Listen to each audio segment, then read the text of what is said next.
अगर आप भी चाहते हैं जसोधा रिकॉर्डिंग स्टूडियो का ऑडियो वीडियो सबसे पहले आप तक पहुंचे, तो लाल बटन दबाकर चैनल को सब्सक्राइब करें, साथ में बेल आइकन को दबाना।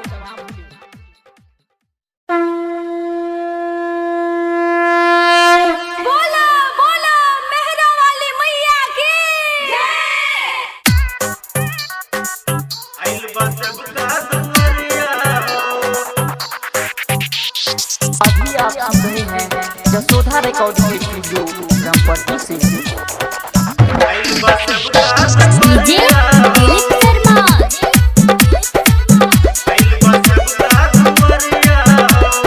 गोपालगंज।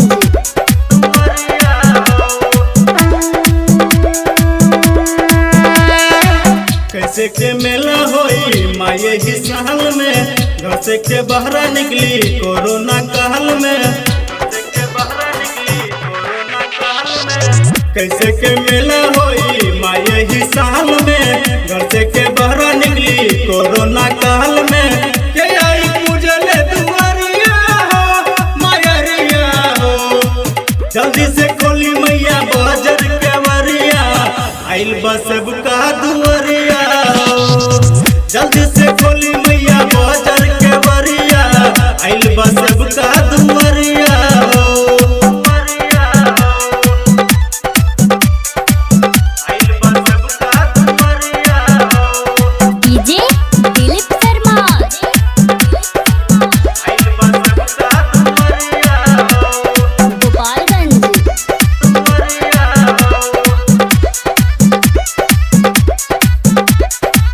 मैया दुआर पे लागल बा भीड़ हो, मिली के सब नर नारी की देशवा बचा लिए मैया, कि सबके बचा लिए मैया, सबके बचा लिए मैया। मैया दुआर पे लागल बा भीड़ हो, मिली के सब नर नारी की देशवा बचा लिए मैया, कि सबके बचा लिए मैया।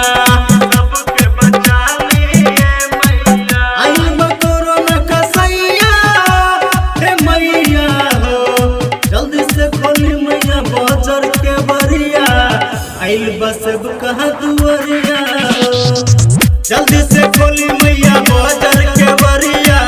आइल बस कहा दुआरिया हो, आइल बस कहा दुआरिया हो।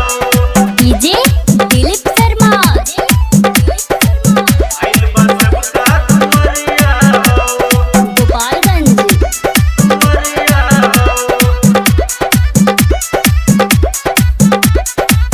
2020 हो जाने ला 20 हो, लोगबा के बढ़ल लाचारी की मन हर शादी मैया, कि सबके हंसा दे मैया, सबके हंसा दे मैया।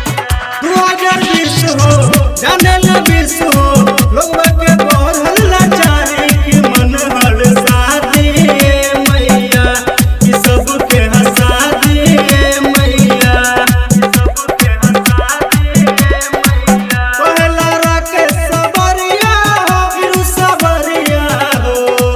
जल्दी से खोली मैया बाजार के बरिया। आइल बस कहा दुआरिया हो, जल्दी से खोली मैया बाजार के बरिया।